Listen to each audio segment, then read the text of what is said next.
বেচনৰ বৰফি বনাবলৈ প্ৰথম মই কেৰাহীত ঘি গৰম হ'বলৈ দিছোঁ আৰু ঘিখিনি গৰম হোৱাত ইয়াত প্ৰথম মই বেচন প্ৰায় 1.5 কাপ দি দিম।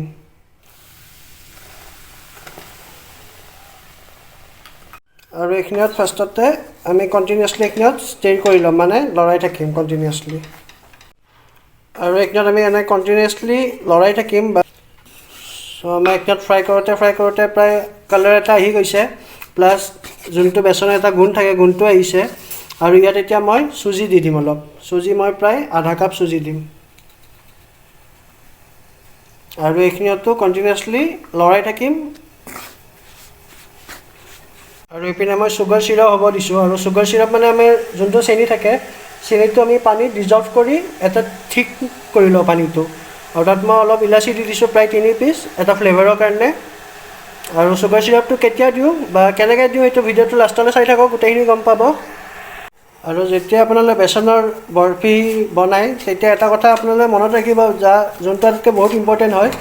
বেচন দিয়াৰ পিছত যেতিয়া চুজি দিম বা যেতিয়া বেচন দিম, আমি একদম কণ্টিনিউৱাছলি লৰাই থাকিব লাগিব, যাতে আমাৰ বেচনখিনি তলত লাগি নাযায় আৰু ভালকৈ কুকো হৈ যায়। আৰু আমি চেণ্টাৰত সদায় বেছি ভালকৈ লৰাব লাগে, কাৰণ যিহেতু আমি জুইৰ ফ্লেমটো একদম কমত থৈ দিছোঁ আৰু হিটটো আমাৰ বেছিভাগ চেণ্টাৰতে আহে। চ' আমাৰ একদম ফ্ৰাই কৰা হৈ গৈছে আমাৰ বেচনৰ যোনখিনি বনাইছিলোঁ। আৰু ইয়াত এতিয়া আমি যোনটো চুগাৰ চিৰাপ বনাইছিলোঁ, চুগাৰ চিৰাপটো ইয়াত দি দিম।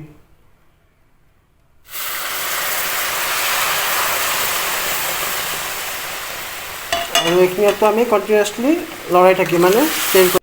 আৰু ইয়াত এতিয়া মই অলপ ইলাচি পাউডাৰ দি দিম, জাষ্ট এটা ফ্লেভাৰৰ কাৰণে। আৰু এইখিনিতো আমি একেলগে গোটেইখিনি মিক্স কৰি ল'ম। আৰু আমি যোনটো আমি বেচনৰ বৰফি বনাইছোঁ সেইটো আমাৰ পাৰফেক্ট হৈছে নে নাই, কেনেকৈ গম পাম সেইটো চাবলৈ আমি জাষ্ট অলপমান লৈ ল'ম হাতত। এনেকৈ হাতত অলপ লৈ ল'ম আৰু হাতেৰে আমি চাম এনেকৈ আমাৰ লাড্ডু বা অলপ শ্বেপ এটা লয় নে নলয়, নে ফাটি ফাটি যায়। চ' আপোনালোকে চাব পাৰে এইটো পূৰা লাড্ডুৰ নিচিনা হৈ গৈছে আমাৰ, মানে আমাৰ বেচনটো পাৰফেক্ট হৈ গৈছে।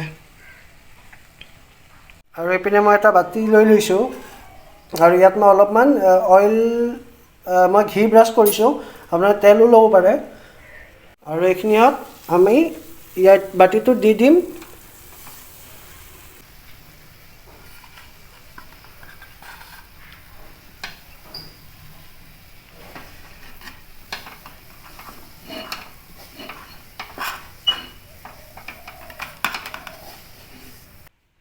চ' আমি এইখিনি বাতিটো দি দিলোঁ আৰু এইটো এতিয়া মই গোটেইখিনি সমান কৰি ল'ম।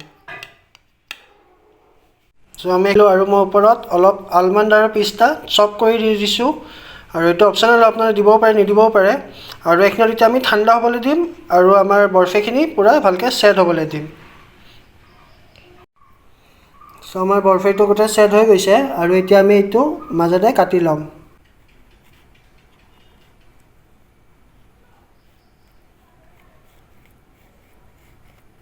এটা এটাকৈ পিচ ওলাই ল'ম ইয়াৰ পৰা।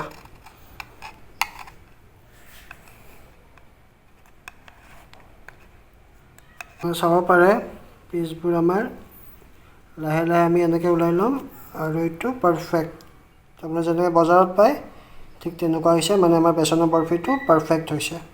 আৰু আহক ইয়াৰ এতিয়া প্লেটিং কৰি লওঁ। চ' এইটোৱে আছিল আজিৰ ৰেচিপি বেচনৰ বৰফি। আৰু এইটো ৰাখী স্পেচিয়েল, যিহেতু কাইলৈ ৰাখী হয়।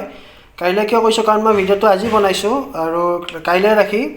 চ' আপোনালোকে বনাওক ঘৰত ৰাখী স্পেচিয়েল হিচাপে আৰু ট্ৰাই কৰক আৰু টেগ কৰক আপোনাৰ ফ্ৰেণ্ডছ ফেমিলি যোনে মিঠাই খাই ভাল পায়, বা আপোনাৰ বাইদেউ হওক ভণ্টি হওক ৰাখীৰ কাৰণে তেওঁলোক বনাব কওক। আৰু লগতে আপোনালোকৰ যদি কিবা নতুন ডিছ বা কিবা ৰেচিপি জানিব ইচ্ছা আছে, মোৰ চেনেলত কমেণ্ট বক্সত নিশ্চয় কমেণ্ট কৰিব। আৰু লগতে মোৰ চেনেলটো লাইক ছাবস্ক্ৰাইব আৰু শ্বেয়াৰ কৰিবলৈ নাপাহৰিব। চ' পুনৰ লগ পাম এটি নতুন ভিডিঅ'লৈ, তেতিয়াহ'লে সকলোৱে ভালে থাকক, সকলো সুস্থ থাকক। Thank you everyone, take care.